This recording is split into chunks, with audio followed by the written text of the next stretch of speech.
Hello बच्चों, कैसे हैं आप सभी। उम्मीद करती हूँ आप सभी बहुत अच्छे से होंगे। कक्षा की शुरुआत करते हैं। पाठ है हमारा हाई स्कूल में।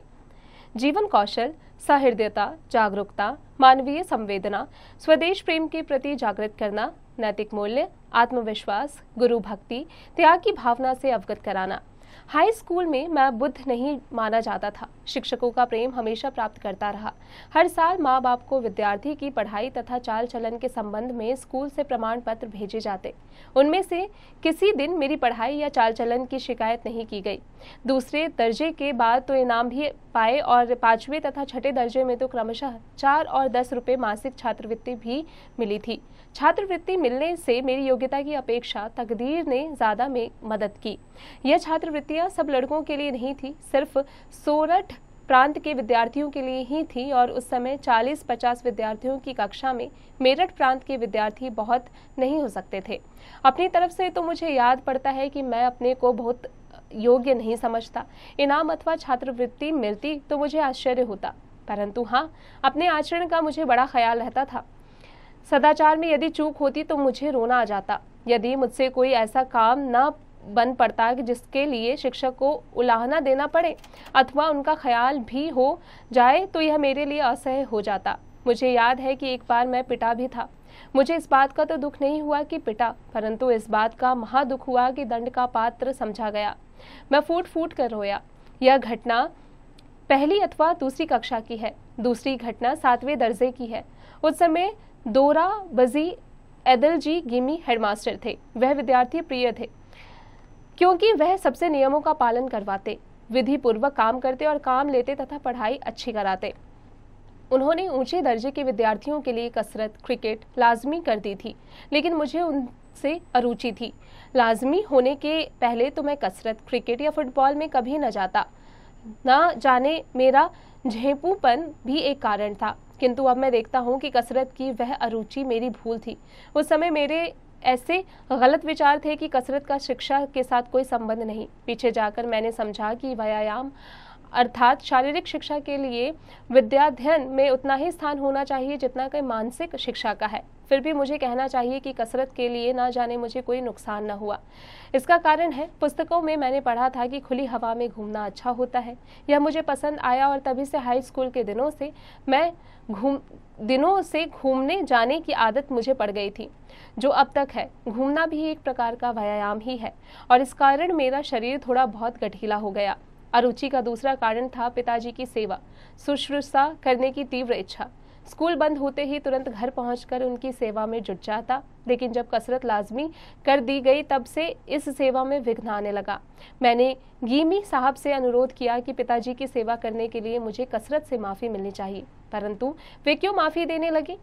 एक शनिवार को सुबह का स्कूल था। शाम को 4 बजे कसरत में जाना था। मेरे पास घड़ी न थी। आकाश में बादल छा रहे थे, इस कारण समय का पता न चला। बादलों से मुझे धोखा हुआ। जब तक कसरत के लिए पहुंचता हूं तब तक सब लोग चले गए थे। दूसरे दिन गीमी साहब ने हाजिरी देखी तो मुझे गैर हाजिर कहा। मुझसे कारण पूछा। कारण तो जो था सो ही मैंने बतलाया। उन्होंने सच ना माना तो और मुझ पर 1 या 2 आना यानी ठीक से याद नहीं कितना जुर्माना हो गया। मुझे इस बात का अत्यंत दुख हुआ कि मैं झूठा समझा गया। मैं यह कैसे साबित करता कि मैंने झूठ नहीं बोला, पर कोई उपाय न था। मन मसोड़ कर रह जाना पड़ा। मैं रोया और समझा कि सच बोलने वाले और सच कहने वाले को गालिब यानी असावधान भी ना रहना चाहिए। अपनी पढ़ाई के दरमियान मुझसे ऐसी गफलत वह पहली और आखिरी थी। मुझे कुछ स्मरण है कि अंत को मैं वह जुर्माना माफ करा पाया था। अंत में कसरत से छुट्टी मिल ही गई। पिताजी की चिट्ठी जब हेडमास्टर को मिली कि मैं अपनी सेवा शुश्रूषा के लिए स्कूल के बाद इसे अपने पास रखना चाहता हूँ, तब उससे छुटकारा मिल गया। व्यायाम की जगह मैंने घूमना जारी रखा। इस कारण शरीर से मेहनत न लेने के लिए शायद मुझे सजा न भोगनी पड़ी हो, परंतु एक दूसरी भूल की सजा मैं आज तक पा रहा हूँ। पढ़ाई में खुशखत यानी सुलेख होने की जरूरत नहीं। यह गलत ख्याल मेरे मन में ना जाने कहां से आ घुसा था, जो ठेठ विलायत जाने तक रहा। फिर और खासकर दक्षिण अफ्रीका में, जहां वकीलों के और दक्षिण अफ्रीका में जन्मे और पढ़े नव युवकों के मोती की तरह अक्षर देखे, तब मैं बहुत लजाया और पछताया। मैंने देखा कि बेडौल अक्षर होना अधूरी शिक्षा की निशानी है। अतः मैंने पीछे से अपना लेख सुधारने की कोशिश की थी, परंतु पक्के घड़े पर कहीं मिट्टी चढ़ सकती है। जवानी में जिस बात की अवहेलना मैंने की उसे मैं फिर आज तक न सुधार सका। अतः हर एक नवयुवक मेरे इस उदाहरण को देखकर चेते और समझे कि सुलेखा शिक्षा का एक आवश्यक अंग है। सुलेख के लिए चित्रकला आवश्यक है। मेरी तो यह राय बनी है कि बालकों को आलेखन कला पहले सिखानी चाहिए। जिस प्रकार पक्षियों और वस्तुओं आदि को देखकर बालक याद रखता है और उन्हें आसानी से पहचान लेता है, उसी प्रकार अक्षरों को भी पहचानने लगता है। और जब आलेखन या चित्रकला सीखकर चित्र इत्यादि निकालना सीख जाता है, तब यदि अक्षर लिखना सीखे तो उसके अक्षर छापे की तरह हो जाए। इस समय मेरे विद्यार्थी जीवन की 2 बातें लिखने जैसी हैं। विवाह की बदौलत जो मेरा 1 साल टूट गया था, उसकी कसर पूरी कराने की प्रेरणा मास्टर साहब ने दी। उन दिनों परिश्रमी विद्यार्थियों को ऐसा करने की इजाज़त मिलती थी। अतएव मैं 6 महीने तीसरे दर्जे में रहा और गर्मियों की छुट्टी के पहले वाली परीक्षा के बाद चौथे दर्जे में चढ़ा दिया गया। इस कक्षा में कुछ विषयों की शिक्षा अंग्रेजी में दी जाती थी, पर अंग्रेजी मैं कुछ न जान पाता। भूमिति यानी रेखा गणित भी चौथे दर्जे से शुरू हुआ था। एक तो मैं उसमें कमज़ोर था और फिर समझ में भी कुछ ना आता था। भूमिति शिक्षक पढ़ाने में तो अच्छे थे, पर मेरी कुछ समझ में भी ना आता था।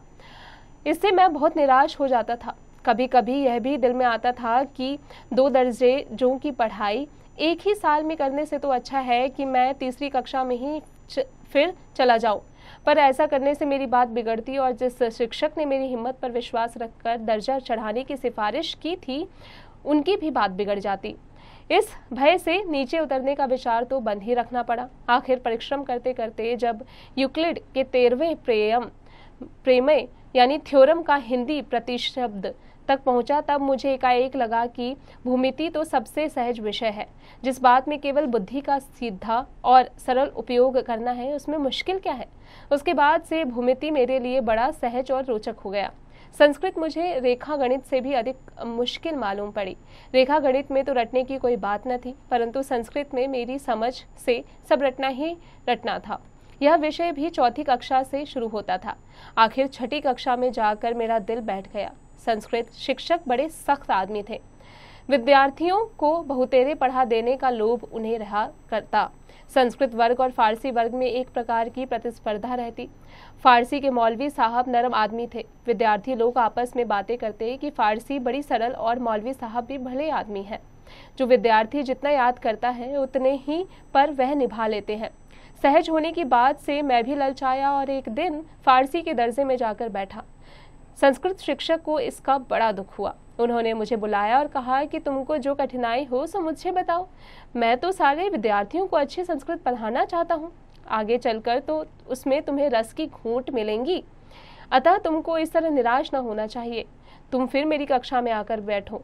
मैं शर्मिंदा हुआ। उन शिक्षक के इस प्रेम की अवहेलना न कर सका। मैंने संस्कृत सीखना जारी रखा।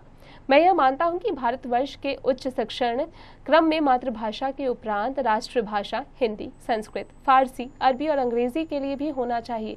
इतनी भाषाओं की गिनती से किसी को डर जाने की जरूरत नहीं है। यदि भाषाएं विधि पूर्वक पढ़ाई जाए और सब विषयों का अध्ययन अंग्रेजी के द्वारा करने का बोझ हम पर न हो, तो पूर्वोक्त भाषाएं भार रूप न मालूम हो, बल्कि उनमें बड़ा रस आने लगे। फिर जो एक भाषा को विधि पूर्वक सीख लेता है, उससे दूसरी भाषाओं का ज्ञान सुगम हो जाता है। तो बच्चों, इसी तरीके से हमें सभी भाषाओं को सीखना चाहिए। बच्चों, अब आ जाते हैं इसके अभ्यास कार्य पर। बच्चों, उम्मीद है कक्षा में पढ़ाई गई हर एक बात आपको अच्छे से समझ में आ गई होगी। अब आप इसका अभ्यास कार्य स्वयं कीजिएगा।